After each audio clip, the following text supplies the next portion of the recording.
সব মেয়েদেরই ঘুম থেকে উঠেই সকালের ব্যস্ততা শুরু। সারাদিনে কি কি কাজ করব সবারই একই অবস্থা। আসসালামু আলাইকুম, কোহিনুর মিনি কিচেন অ্যান্ড ব্লকে সবাই স্বাগতম। সবাই কেমন আছেন? অবশ্যই আল্লাহর রহমতে ভালো আছেন। আমি আলহামদুলিল্লাহ বেশ ভালো আছি। ঘুম থেকে উঠে নিলাম। উঠার পরে আমরা যে রুমে ঘুমাই সবাই সবার রুমে ঘুমাচ্ছে, শ্বশুর শাশুড়ি, সেইগুলো জানালা খুলিনি। যে রুম দিয়ে আমরা বাহিরে বের হই সেই রুমের জানালা দরজা খুলে আমি আগে বের হয়ে উঠানটা ঝাড়ু দিয়ে নিব, কারণ উঠানটা ঝাড়ু দিতে সময় পাই না। সেই জন্য সকালে ঘুমে থাকতে থাকতেই সবাই আমি উঠানটা ঝাড়ু দিয়ে দিই, না হলে শাশুড়ি রাগ করে যে উঠানটা কেন এত দেরি করে ঝাড়ু দেও। উঠানটা ঝাড়ু দিয়ে নিলাম। তারপরে আরও কত কাজ, সকালে নাস্তা টাস্তা বানাতে হয়, আমার অনেক কাজ সারাদিনে। সামান্য কিছু তুলে ধরি আপনাদের মাঝখানে, এক এক দিনে এক এক একটু। সন্ধ্যার পরে নাস্তা থেকে শুরু করে রাত্রে খাবার পর্যন্ত আর অনেক কাজ করতে হয়। উঠান ঝাড়ু দেওয়া শেষে চুলার রুমটাও সুন্দর করে ঝাড়ু দিয়ে নিলাম। তারপরে এখন আবার রুমে চলে আসলাম। উঠান ঝাড়ু দিয়েছি, চুলার পাড় ঝাড়ু দিয়েছি, ছাই উঠাইছি, ছাইটা অফ ক্যামেরায় উঠিয়ে ফেলছি, দেখাতে পারলাম না। এখন ফ্রিজে বাসি ভাত তরকারি যেগুলো আছে সেইগুলো এখন বের করব। অনেকগুলো ভাত আছে, এখন ভাতগুলো গরম করে নিব। আর দুপুরে কি রান্না করব সবজি, সেইগুলো একবারে ড্রয়ার থেকে বের করে টেবিলে রাখবো, যেন একটু ঠান্ডা ছাড়ে। ঠান্ডা ঠান্ডা কাটতে একটু সমস্যা হয়ে যায়। আদা রসুনের বাটিগুলো বের করে নিলাম, কারণ এদিকটা আমার আবার একটু মনে থাকবে। সবজিগুলো বের করে নিচ্ছি, এদিকটা সবজিগুলো ঠান্ডা ছাড়বে।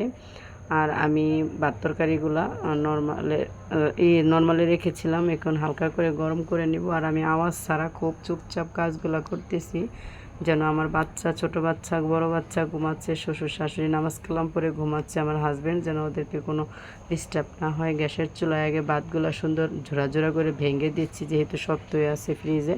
অল্প একটু পানি দিয়ে এটা আমি চুলায় একটু ঢাকনা দিয়ে গরম বসিয়ে দিব। রান্না করা ভাতের মতো হয়ে যাবে, তরকারি আছে, এগুলা দিয়েই খাওয়া হয়ে যাবে। রুটি বানানোর ঝামেলা হবে না। গ্যাসটা খুব কমিয়ে আমি এখন অন্য কাজ করব, আপনাদের সাথে শেয়ার করব। ওরা ঘুম থেকে ওঠার আগে আমি সব কাজগুলো করে ফেলছি। তারপরে 9টার মধ্যে নাস্তা খেয়ে চলে যাব দুপুরের আয়োজনে। এখন টেবিলটা বাসি হাঁড়ি পাতিলগুলো চা খাইছি, তারপরে রাত্রে সবগুলো এখন বাহিরে নিব। আদা রসুন সবজি বের করছি, এইগুলো আমি বাহিরে চুলার পারে নিব। টেবিলটা পরে একটু মুছে পরিষ্কার করে নেব। গ্লাসগুলা এগুলো ধুতে হবে, কারণ নাস্তা খাওয়ার সময় এগুলো লাগবে। এগুলো সব কিছু নিয়ে আমি এখন কলপারে চলে যাব মাজার জন্য। এগুলো মেজে ফেলবো আগেই, কারণ ঘুম থেকে উঠেই কেউ না কেউ পানি খাবে। সকালে আমার শ্বশুর শাশুড়ি অবশ্য খেয়েছে, নাস্তা চিরা খায়, নামাজ কালাম পরে 6টার দিকে চিরা খেয়ে তারপরে ওনারা আবার ঘুম আসে, আবার 7টা বাজে উঠে আসাকে নামাজ পড়ে। আমি এগুলো কলপারে রেখে যাচ্ছি। আবার এদিক দিয়ে দুধ দিয়ে গেল, দুধ দেয় সকালবেলা, একজনে 7টা বাজে দুধ দেয়, গরু আছে, আবার দোকান করে। তো এই দোকান খুলতে যাওয়ার সময় আমাদের দুধটা দিয়ে যায়, আমাদেরও কাজ হয় সকাল সকাল। তারপরে দুধটা রেখে চলে আসলাম। এখন সবজিগুলো সব কিছু নিয়ে যাব রান্নাঘরে। এইগুলো সকাল সকাল রান্নাঘরে নেওয়ার কারণ আমি তাড়াতাড়ি করে কাজ শেষ করে এইগুলো যেন তাড়াতাড়ি করে শাশুড়িরে কেটে দিয়ে আমি অন্য কাজ করব। আমি গোসল করি, কাপড় ধুই, সবগুলো তো আর আপনাদেরকে দেখাতে পারি না। বাচ্চা খাওয়াই, বাচ্চাদেরকে গোসল করে ওদের খাবার রেডি করি।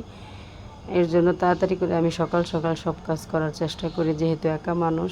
শাশুড়ির রান্না করার আগে সব কেটে ধুয়ে মুছে পরিষ্কার করে পানি পুনি নিয়ে ভাতের চাল টাল ধুয়ে দিতে হয়, তারপরে লাড়কি লুড়কি এনে দিতে হয়। তারপরে আবার রান্নার পরে যা থাকে ঝাড় টাড় দিয়ে পরিষ্কার করে লাড়কি লুড়কি গোছগাছ করে তারপরে রান্নার পরে হাঁড়ি পাতিলগুলো মেজে পরিষ্কার করতে হয়।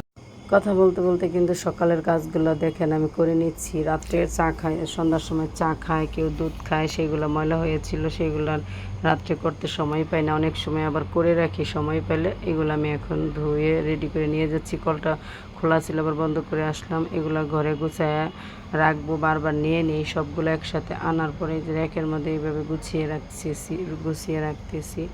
আসলে মেয়েদের কাজগুলো যে কত কষ্ট, যদি হয় সে বাড়ির বউ তাহলে তো কথাই নাই। শাশুড়িরা তো ধরেন বয়স হয়ে যায়, তারপর অনেক শাশুড়ি এমনিতেও কাজ করে না। তারপরে ওগুলো ধুয়ে নিয়ে এসে ভাত খাবার গরম করছি, সেইগুলো টেবিলে আনবো। টেবিলটা সুন্দর করে একটু মুছে নিলাম, যেহেতু সবজি বের করছিলাম ঠান্ডা, এগুলো ঘাম পানি পড়ছে। এই যে ভাতের পাতিলটা গরম করছি, রাত্রে ডাল আছে, ডালটা গরম করব। শোল মাছ দিয়ে আলু দিয়ে রান্না করছি, তরকারি আছে, এগুলো গরম করে নিব। সব কিছু গরম করে টেবিলে দিয়ে তারপরে যাব রুমে। আমার ছোট ছেলে ঘুমাচ্ছে, দেখেন, উঠবে না, বলে আমাকে নেও। পরে আমি কুলে করে নিয়ে আসলাম। প্যাম্পাসটা উনি নিজেই ছিঁড়ে ফেললো, ডাইপারটা পরে ফেলে দিয়ে আসলাম। এখন একটা রুমের 2টা বিছনা গোছাবো। একটা রুমে 2টা খাট, এক পাশে আমরা ঘুমাই 3 জনে, আরেক পাশে আমার ছেলে ঘুমায়। এটা গুছায়া এটার যত কাঁথা বালিশ আছে চেষ্টা করি অল্প কিছু ওই বালিশে মানে ওই খাটে রাখতে, না হলে আমার ছোট ছেলে একদম পাড়ায়া টাড়ায়া এলোমেলো করে অনেক ডিস্টার্ব করে ফেলে। এখানে একটা বালিশ আর ওর 2টা বালিশ রেখে দেই। আপনারা যে যেখান থেকে আমার ভিডিওটা দেখতেছেন প্লিজ দেশ ও দেশের বাহির থেকে নতুন এবং পুরান বন্ধু সবাইকে অনেক অনেক ধন্যবাদ।